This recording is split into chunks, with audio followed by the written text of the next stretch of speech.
Alors là, on va voir un exemple type.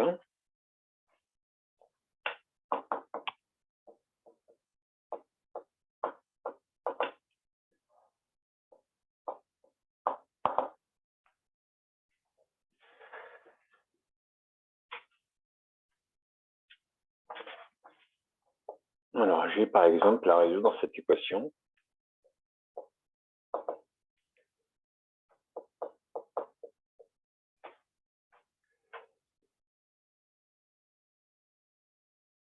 Alors, on va prendre l'équation sans second membre associé, c'est-à-dire où il y aura à la place ici de 9t plus 11, je mettrai 0.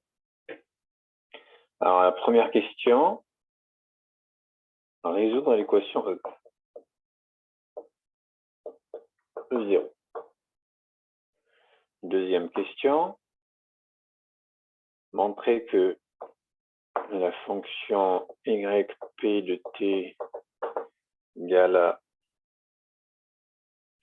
3t plus 5 et solution de l'équation générale en déduire les solutions de l'équation générale, la D, à déterminer la solution qui vérifie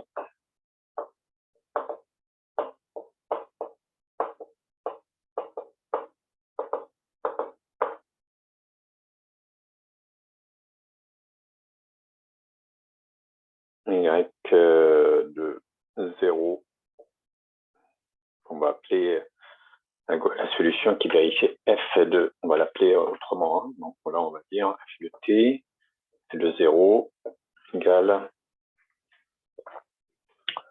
je vais prendre égal à 2.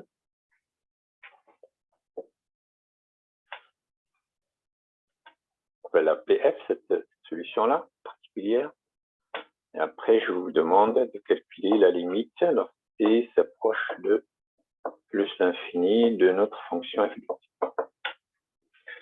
Alors, avec les équations différentielles, vous pouvez avoir des questions sur les fonctions. On pourra vous demander de dériver la fonction, de faire son tableau de variation.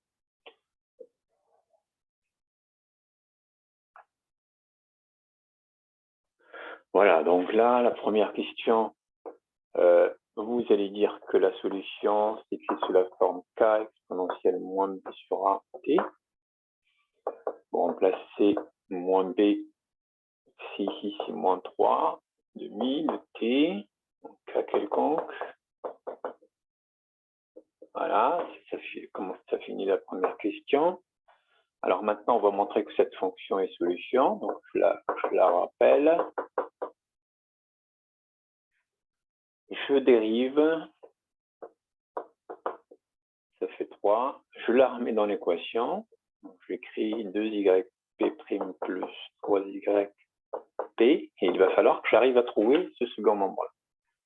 Je ne la remets pas complètement dans l'équation. Hein. Je remplace ici dans le premier terme, première partie de notre équation. Alors, ça nous fait 2 fois 3 plus 3 fois 3t plus 5. Et en simplifiant,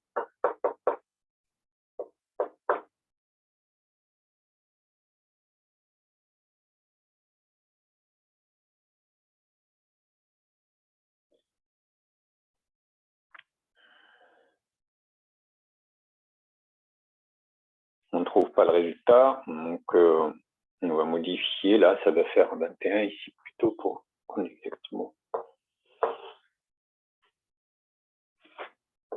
Donc, ça fait 9t plus 21.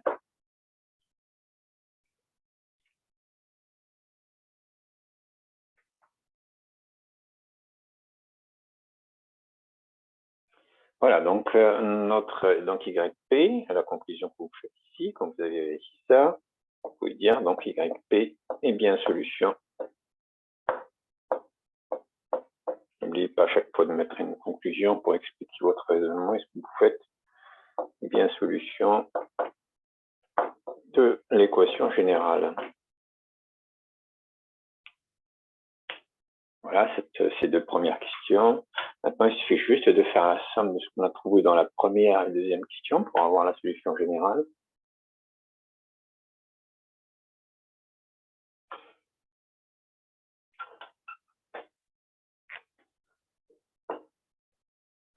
Donc, les solutions de notre équation vont s'écrire. Donc, K exponentielle moins 3 demi-t plus 3t plus 5. C'est la solution particulière. K toujours réel quelconque. Voilà, la dernière, l'avant-dernière question. Donc, on cherche la solution maintenant. On va l'appeler F. C'est plus du tout, c'est une solution, mais c'est une solution particulière. Donc, notre fonction va s'écrire comme ça. Et on va chercher la solution donc, qui vérifie f de 0 égale 2. C'est-à-dire, si vous remplacez t par 0, ça doit faire 2. Donc, ça nous fait k plus 5 égale à 2. Donc, k égale à 2 moins 5, et ce qui nous fera en 3. Et donc, la solution f de t recherchée,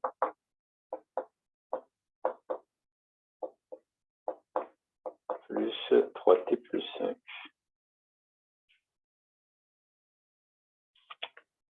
Voilà, je vais vous montrer un peu les techniques pour trouver les limites, parce que si par exemple vous vous intéressez à l'intensité d'un courant électrique sur un circuit, on cherche bien ce qui se passe à long terme. Donc en général, quand vous cherchez ce qui se passe à long terme, vous calculez la limite de votre solution.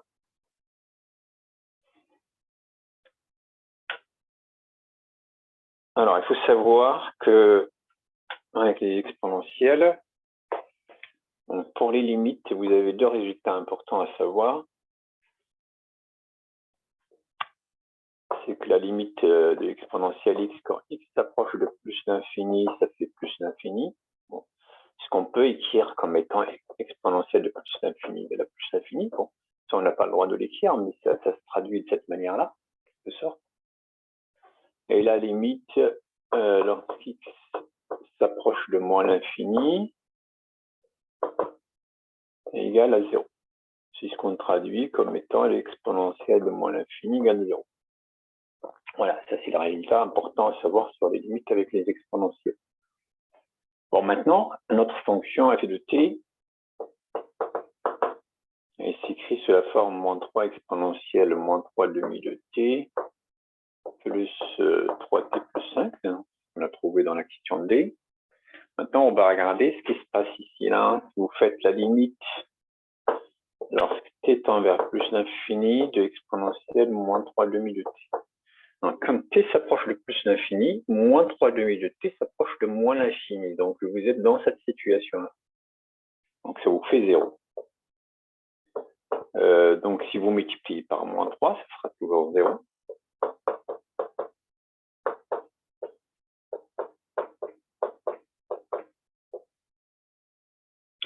Maintenant, ça c'est une première partie là. Maintenant, je vais regarder ce qui se passe quand t tend vers plus l'infini de 3t plus 5.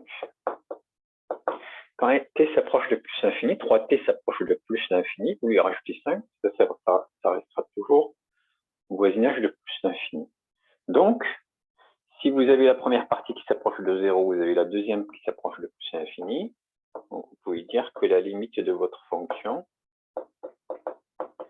égale à plus l'infini quand t s'approche de plus l'infini.